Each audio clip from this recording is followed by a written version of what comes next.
नमस्कार विद्यार्थी मित्रांनो. आज आपण प्राकृतिक भूगोलाची ओळख याविषयी आपण एक छोटासा व्हिडिओ बनवत आहोत. आपल्याला BA प्रथम वर्षाच्या पहिल्या पेपरमध्ये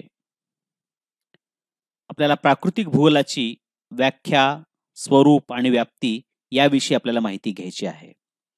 definition, nature and scope of physical geography. मानव ज्या निसर्गाच्या सानिध्यात राहतो त्याबद्दल त्याला जिज्ञासा, कुतूहल वाटणे स्वाभाविक आहे. आधी मानवाच्या रानटी अवस्थेपासून ते अगदी आता सुधारलेल्या अवस्थेपर्यंत मानवी उत्क्रांतीचा इतिहास पाहिला तर आपणास असे दिसून येते की मानवाने निसर्गावर नियंत्रण ठेवून आपल्या संपूर्ण मानव जमातीचा काय केलेला आहे, विकास केलेला आहे. रानटी मानव जसा निसर्गावर अवलंबून होता तसाच आजचा प्रगत मानव देखील निसर्गावरच अवलंबून आहे. बुद्धी, कल्पनाशक्ती, वैज्ञानिक प्रगती याचा त्रिवेणी संगम या मानवाने आज घडवून आणलेला आहे. पृथ्वीबद्दलचं जे ज्ञान आहे ते पृथ्वी व मानव यांच्या परस्पर संबंधाचा अभ्यास म्हणजेच भूगोल आहे. आणि भूगोल हा विषय अतिशय प्राचीन आहे. पृथ्वी आणि पृथ्वीवरील अनेक गोष्टींशी या विषयाचा संबंध असल्याचे आपल्याला दिसून येते. भूगोलाचा अभ्यास खूप वर्षापासून होत आहे, त्यामुळे या विषयाचा जन्म फार वर्षापूर्वी झाला असे म्हणता येईल. अगदी टॉलेमी, स्ट्रॅबो यांच्या कालखंडामध्ये सुद्धा भूगोलाचा अभ्यास केला जात होता. म्हणजे प्राचीन काळापासून भूगोल विषयाचा जो व्यासंग आहे हा मोठ्या मोठ्या शास्त्रज्ञांनी केलेला आपल्याला दिसून येतो. आता जर आपण बघितलं तर इरोटोस्थेनिसनी जिओग्राफी या शब्दाचा अर्थ त्या काळात सांगण्याचा प्रयत्न केलेला आहे. तर इसवी सन पूर्व म्हणजे ख्रिस्तपूर्व 3ऱ्या शतकामध्ये जिओग्राफी ही संज्ञा इरोटोस्थेनिस यांनी सांगितली. जिओ म्हणजे पृथ्वी आणि ग्राफी म्हणजे वर्णन करणे, म्हणजे पृथ्वीवरील नद्या, पर्वत, पठार, मैदान, हवामान, वनस्पती, पिके, मानवी जीवन अशा अनेक घटकांचं किंवा एखाद्या प्रदेशाचं वर्णन म्हणजे भूगोल असा त्यांनी काय केलेला आहे तर विचार केलेला आहे. त्यानंतर आपण भूगोलामध्ये कोणत्याही शास्त्राप्रमाणे जर आपण भूगोलाचा अभ्यास शास्त्र म्हणून जर आपण केला तर त्यावेळेला आपण सर्वप्रथम निरीक्षण करणे, वर्णन करणे, त्याचबरोबर त्याचं परीक्षण करणे, शेवटी संशोधन करणे या अवस्थातून आपण जातो. त्याच पद्धतीनं भूगोल शास्त्र ही या सर्व पद्धतीने अनेक घटकांचा अभ्यास करत असतं. म्हणून भूगोल हे काय आहे, शास्त्र आहे. अगदी प्राचीन काळापासून ग्रीस असेल, रोमन असेल, ख्रिस्त असतील, भारतीय भूगोल तज्ञ असतील, यांनी भूगोलाचा अभ्यास मोठ्या प्रमाणात केलेला आपल्याला दिसून येतो. अगदी मध्ययुगीन कालखंडामध्ये सुद्धा अनेक अरब लोकांनी खूप मोठ्या प्रमाणामध्ये भूगोलाचा अभ्यास केलेला आपल्याला दिसून येतो.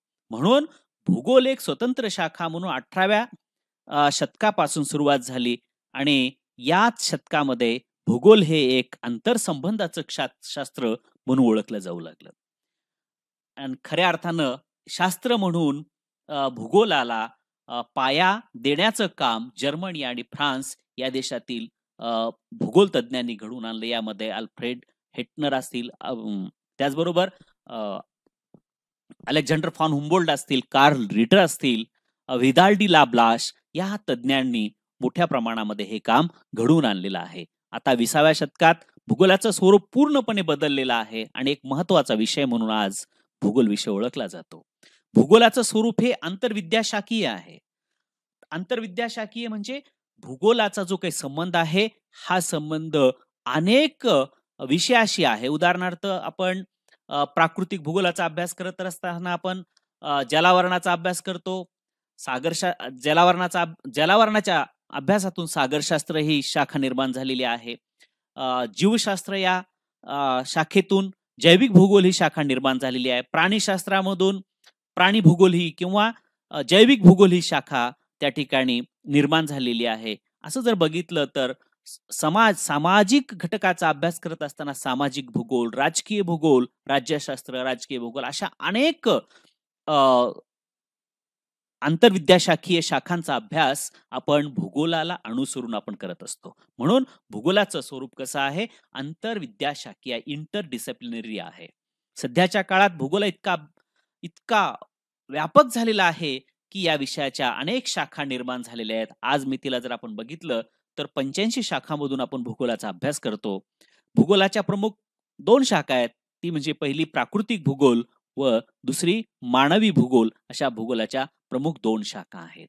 आणि या शाखेचा जर आपण विचार केला तर या शाखेमध्ये भूगोलाची एक परिपूर्ण व्याख्या जर आपल्याला करायची म्हटली तर अभिक्षेत्रीय भिन्नतेनुसार स्थळ काळ सापेक्ष बदलणाऱ्या घटक व घटनांचा अभ्यास म्हणजे भूगोल होय. म्हणजे एखादं अभिक्षेत्र म्हणजे काय? मोठं क्षेत्र, आणि त्या क्षेत्रामध्ये वेगवेगळ्या प्रकारची भिन्नता असते आणि ही भिन्नता स्थळानुसार, काळानुसार काय काय होत असते? बदलत असते. येथील घटक बदलतात, घटना बदलतात. यालाच आपण काय म्हणतो? भूगोल. तर पृथ्वीवरील भूमी स्वरूपे, भूपृष्ठ रचना, हवामान, वातावरण, सागर, प्राणी, वनस्पती यांचाही यामध्ये अभ्यास आपण करत असतो. त्याचबरोबर भूगोलामध्ये शिलावरण, जलावरण, वातावरण, जीवावरण ही 4ही घटक प्राकृतिक भूगोलाच्या अंतर्गत येतात. आणि त्याचबरोबर भूगोलामध्ये जर आपण विचार केला तर याच घटकातून भूगोलाच्या अनेक शाखा निर्माण झालेल्या आहेत. त्याच पद्धतीनं भूगोलाची एक प्राकृतिक भूगोल म्हणून एक मुख्य शाखा आहे आणि या शाखाच्या अंतर्गत अनेक शाखा निर्माण झालेल्या आहेत.